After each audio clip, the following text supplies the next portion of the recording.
The farthest planet from Earth seen by the unaided human eye, Saturn, has been known since ancient times.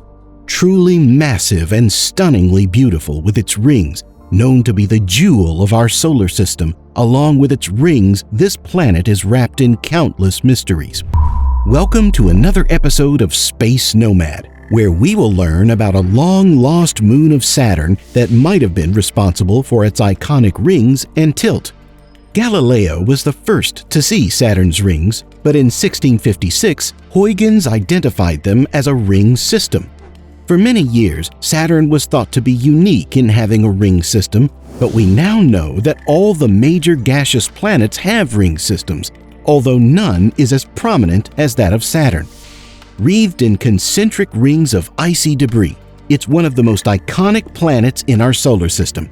And since their discovery nearly 400 years ago, the origin of Saturn's rings, their age and how they came to be, has remained largely a mystery.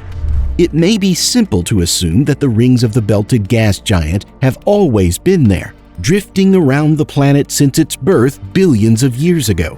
However, new data reveals that they are far younger, possibly as young as 100 million years old.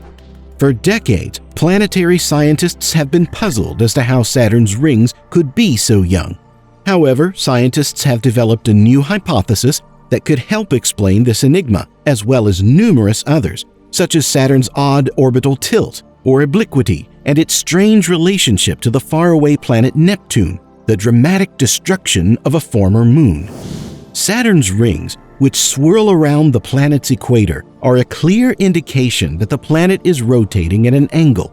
The belted gas giant rotates at a 26.7-degree inclination relative to its orbital plane around the Sun.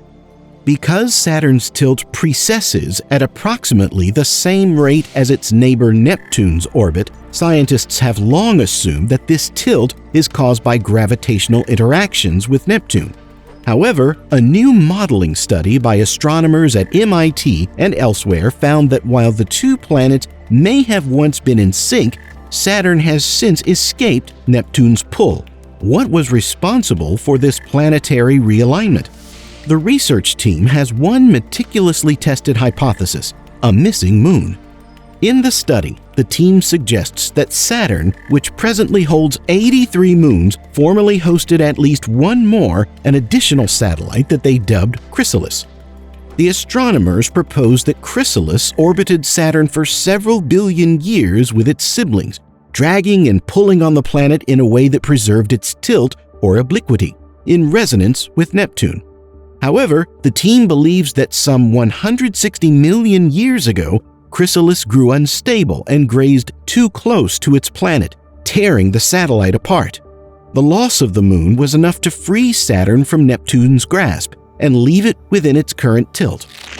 In the early 2000s, scientists put forth the idea that Saturn's tilted axis is a result of the planet being trapped in resonance, or gravitational association, with Neptune.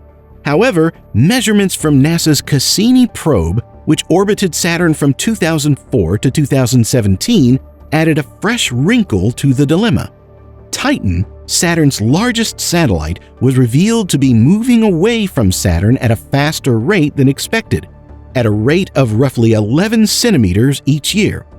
Titan's rapid motion and gravitational pull led scientists to believe that the moon was responsible for tilting Saturn and maintaining it in resonance with Neptune. Yet this explanation hinges on one major unknown factor: Saturn's moment of inertia, which is how mass is distributed in the planet's interior. Saturn's tilt could behave differently, depending on whether matter is more concentrated at its core or towards the surface.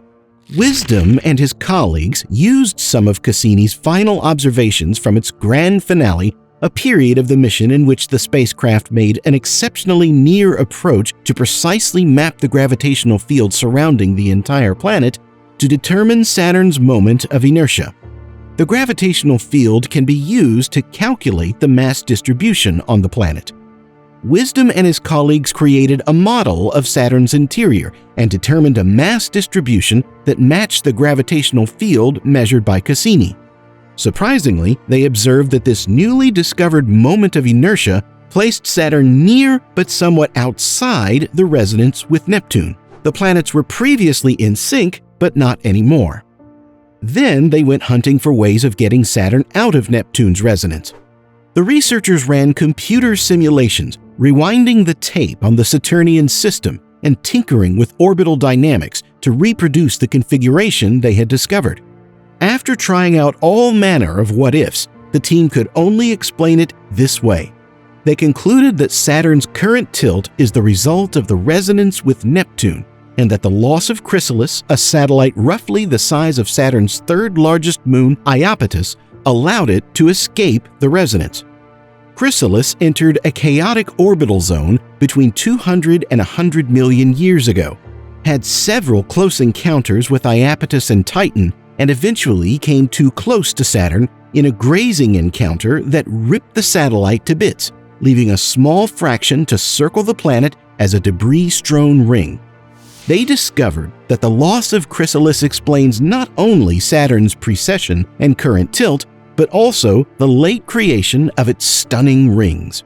Although our knowledge about this beautiful planet has expanded immensely over the years, the mission of understanding Saturn is far from over. Thanks for watching Space Nomad. Like and share this video. Also, subscribe to our channel for more such videos every week.